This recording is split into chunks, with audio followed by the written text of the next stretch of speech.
Hello, I am Henry Keane and we are UATV. We are online to give you the Ukrainian perspective of reality. Watch in the episode. A plant and oil refineries in Russia targeted by Ukrainian drones. Starlink's global outage. Ukrainian military left with no satellite connection for hours. Russian approach to war and peace just does not change, imitating peace talks while raining terror at Ukrainian cities. Please join the right side of history, subscribe to our channel, and welcome to the News Pulse. The Atesh guerrilla resistance movement conducted a masterfully planned reconnaissance of one of the key oil depots in the Russian city of Voronezh. This facility is a strategic fuel hub to Russian occupation forces in the Kharkiv and Sumy regions. Every day, hundreds of tons of fuel are delivered from there directly to the combat zone via pipeline, rail, or in motor convoys. All intel gathered has been promptly forwarded to Ukrainian defense forces. It will allow them to precisely and disrupt enemy supplies chains right at a critical moment, Atesh said. Ukrainian forces target Stavropol and Krasnodar in Russia. In the first location, the Azot plant could have been hit, and in the second, the oil refinery.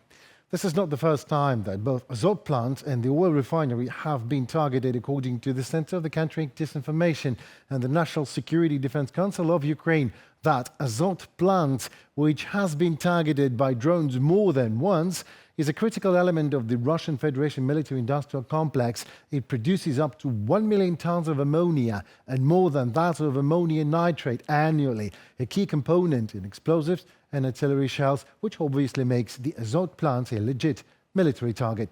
The Cabinet of Ministers of Ukraine has adopted a resolution that will allow the private sector to scale up the production of explosives and ammunition using state financial grants. This was reported by First Vice Prime Minister of Ukraine, Mikhailo Fedorov, on Telegram. He also added that the main thing now is to create new game changers for military needs and scale up its effective solutions.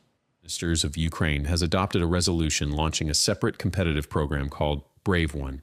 The goal is to support the scaling up of explosive production. This is an important step toward forming a full-fledged infrastructure for the serial production of ammunition in Ukraine. Companies that receive grants will be able to use the funds to create or expand production lines, purchase equipment, chemical components, systems, and complexes necessary for the manufacture of explosives and ammunition components.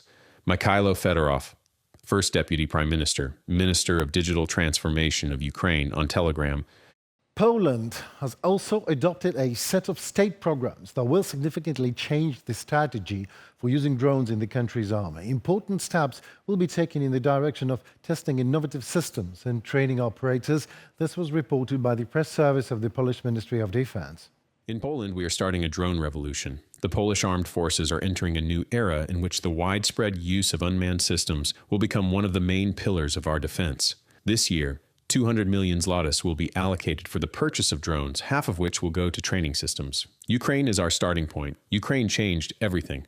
Russia's aggression against Ukraine demonstrated the importance of unmanned systems. Cezary Tomczyk, State Secretary of the Ministry of National Defense of Poland. French Foreign Minister Jean-Noël Barrot believes that, given Donald Trump's latest statements, he now supports Ukraine in the war. According to the diplomat, the military aid clause is an obvious sign that US President is staunch to achieve the goal he has clearly expressed since the beginning of his presidency, establishing a just and lasting peace in Ukraine. I note that President Trump has given Vladimir Putin an ultimatum to cease fire within 50 days or face very harsh sanctions. This is undoubtedly the most convincing sign that Donald Trump has chosen his side in the conflict and decided to support Ukraine in order to achieve his main goal, establishing lasting peace. Jean-Noël Barrot, French Minister of Foreign Affairs. Ukraine will receive Hawk missile systems and Bradley infantry fighting vehicles from the United States. The decision to sell weapons was adopted by the US State Department just recently. The U.S. Department of Defense confirmed a $322 million worth military aid package. It is planned that Ukraine will also be offered maintenance and overhaul of the Bradley infantry fighting vehicles. Technical assistance and training of the Ukrainian military also implies. The U.S. Defense Department's Office of Defense Cooperation added that strengthening Ukraine's ability to provide its own defense is consistent with U.S. foreign policy and national security goals. U.S. President Donald Trump is in touch with the Senate about sanctions against Russia, but reserves the final decision for himself personally. White House Press Secretary Caroline Leavitt said, however, Trump's intention to punish Russia if it does not reach a ceasefire with Ukraine within 50 days has stalled a bipartisan effort in the Senate to impose tough new sanctions on countries that still do business with Moscow.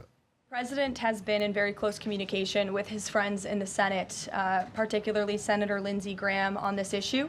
But the President has always maintained, he's the Commander-in-Chief and the President for a reason, and he has been deeply involved in this conflict since the beginning. And so any decisions that are made with respect to sanctions, the President wants to reserve that authority and that right to himself. Relying on a single source of anything really is dangerous. These basics was once again proven by the recent Starlink satellite communications outage that occurred overnight and lasted 2.5 hours globally in general. While in particular, Ukrainian military were left with no crucial satellite connection for about an hour since 11 p.m. till midnight, again as the issue was global, so it was not another whim by Elon Musk to cut off Starlink for Ukrainian defense forces. No, but even such a short and purely technical outage had a significant impact on the front line in Ukraine. Most of the drone units could not transmit their combat feed live. Out of what happened, conclusions must be drawn, said the head of the Armed Forces of Ukraine with the call sign Magyar. As of 1 p.m., communication was restored in all directions. Combat operations were carried out without broadcasts. Reconnaissance by combat on strike assets. This incident, which lasted 150 minutes during the war, points to bottlenecks. Take into account and diversify communication. Robert Bravdy, commander of the unmanned forces of the Armed Forces of Ukraine, on Telegram. While the Kremlin's policy remains solidly blind with no changes whatsoever, imitation of diplomacy to cover continuing terror of the civilians in Ukraine. Just a few hours after the end of the third round of talks in Turkey, the Russian army launches terror strikes on Ukraine, dozens of wounded and injured amongst civilians, including children. Residential buildings, kindergartens, hospitals, and even a cemetery. The aggressor country considers all of these as legit military targets. Russia just ignores any calls for peace and continues to shell Ukrainian cities. The topic to be continued by my colleague Yulia Granovska. On the night of July 24th, the Russian army launched dozens of drones at Odessa. Moscow targeted the city's historic center, Primorsky Boulevard, which is listed as a UNESCO World Heritage Site. The famous Privoz Market was also damaged, along with private and apartment buildings, a kindergarten, and other social infrastructure. Yevhen and his wife were trapped in their apartment during the drone attack. Rescuers from the emergency service pulled us out. They had to cut through the door because it was jammed. The blast wave bent it inward into the apartment. And this is Kharkiv.